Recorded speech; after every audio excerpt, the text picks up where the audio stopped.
E aí, pessoal, tudo bem? Como vai? Com saudade das nossas aulas, né? Fala a verdade.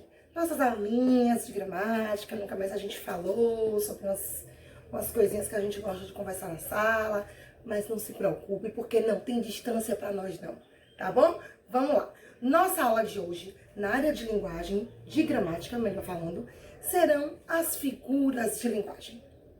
Para isso, vamos lembrar uma coisa assim, ó. Antes de eu falar o conceito, o que é figura de linguagem e tal, pensem quando as pessoas vão falar sobre isso para vocês. Costumam falar antes sobre a diferença da linguagem conotativa para a linguagem denotativa.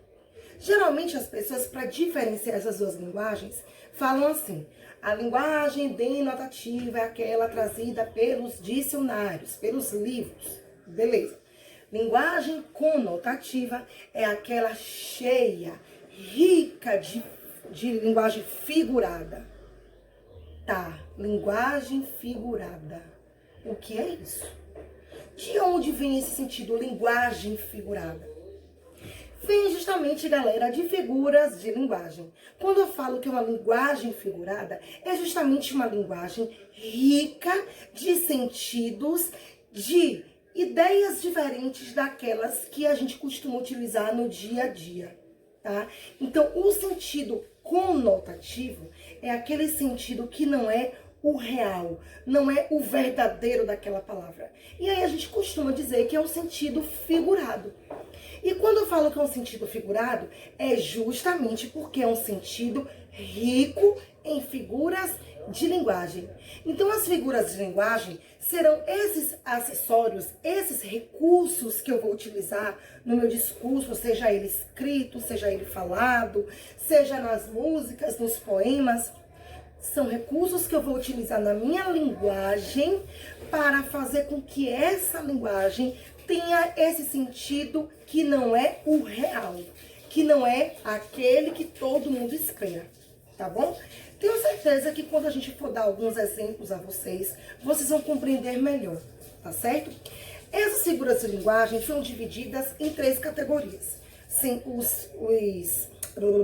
as figuras de linguagem pela semântica, que é justamente pelo sentido, as figuras de linguagem pela sintaxe e as figuras de linguagem pela fonética, pelo som. Para não ficar um vídeo muito extenso, eu o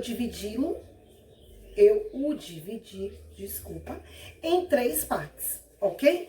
Nessa de hoje, nessa de agora, vamos ficar com as principais figuras de linguagem pela semântica, pelo sentido, ok? Vamos lá? Prontos? Então dá aí um esticado, dá um sacode aí para poder tirar essa preguiça da quarentena e vamos lá. Figuras de linguagem pela semântica.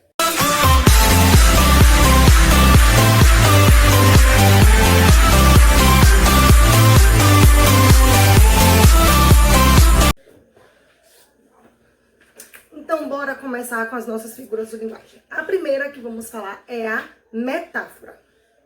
Provavelmente você já ouviu falar e muito sobre as metáforas, né? São não só na hora da gente classificar, como a gente fala muito sobre a questão das metáforas. Tem muitas músicas que falam sobre as metáforas que acontecem na vida e tal.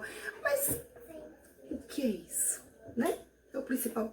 Para que esse trem serve? Então vamos lá. É muito fácil. Nós utilizamos metáforas o tempo todo. Principalmente quando você tá lá com raiva, quando você quer brigar com alguém, que você quer comparar aquele alguém com outro alguém, né? Que você não vai muito com a cara e você vai lá e faz uma comparação. Só que essa comparação, você muito sábio ou muito sábia, né? Vai fazer de uma forma implícita. Você vai fazer essa comparação sem dizer que está comparando. Então, eu vou dar um exemplo mais fácil, mais neutro, mais relax, tá? Só para vocês terem noção. Ó, quando eu digo assim, seu coração é uma pedra de gelo.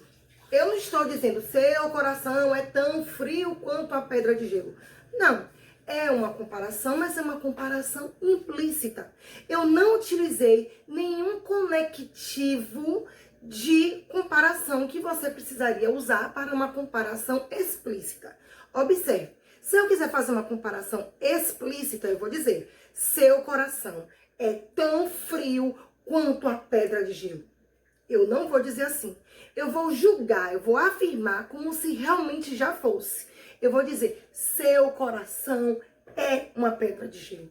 Aí é uma metáfora, tá? Então ficou claro, né? A diferença entre uma metáfora e uma comparação explícita, beleza?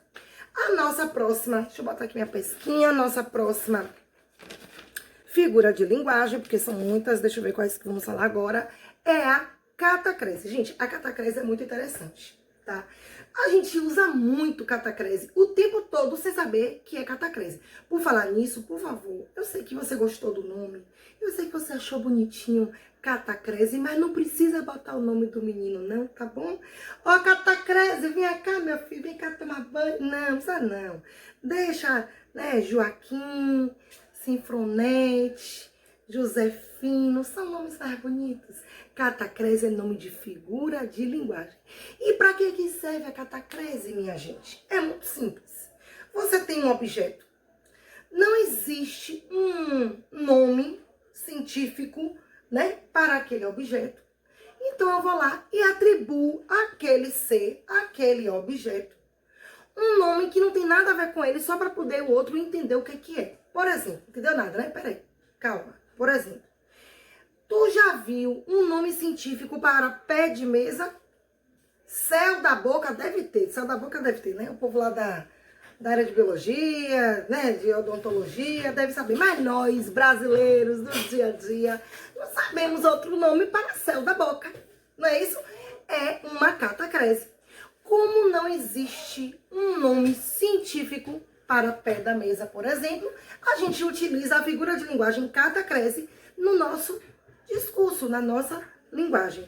Tá certo? Então, é um exemplo de catacrese. O próximo. Personificação. Ah, gente, a personificação é tão lindo.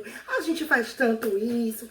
A personificação é quando você atribui sentimento, quando você atribui emoção a seres que não têm, tá? Então, essa é a personificação.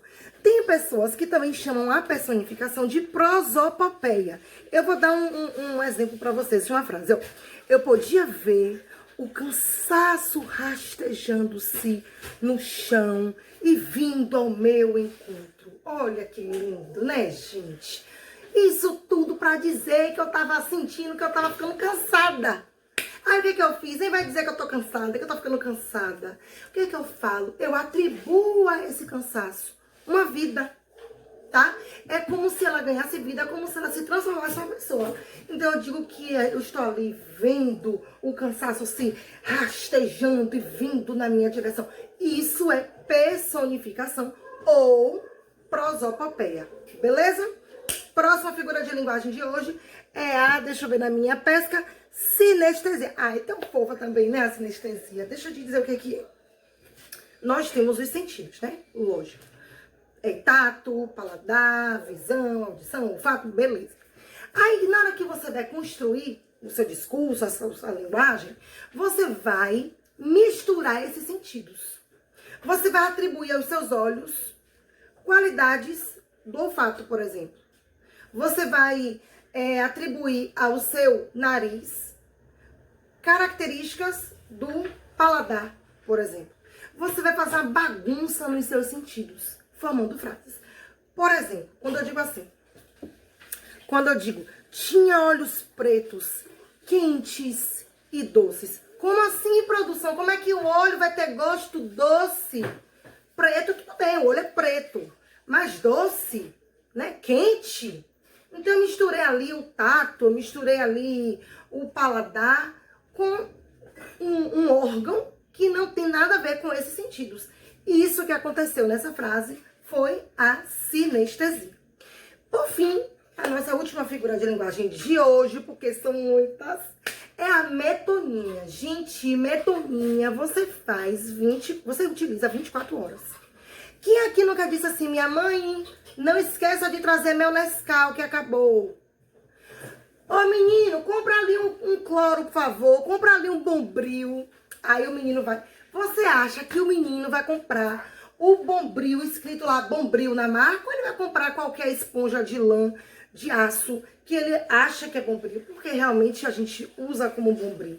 Ou seja, você na metonímia, você vai misturar o que é apenas uma marca, você vai atribuir como se fosse o produto. Então são essas trocas que nós fazemos. E não é só com marcas, com produtos, não. Por outro exemplo, gosto muito de ler Machado de Assis.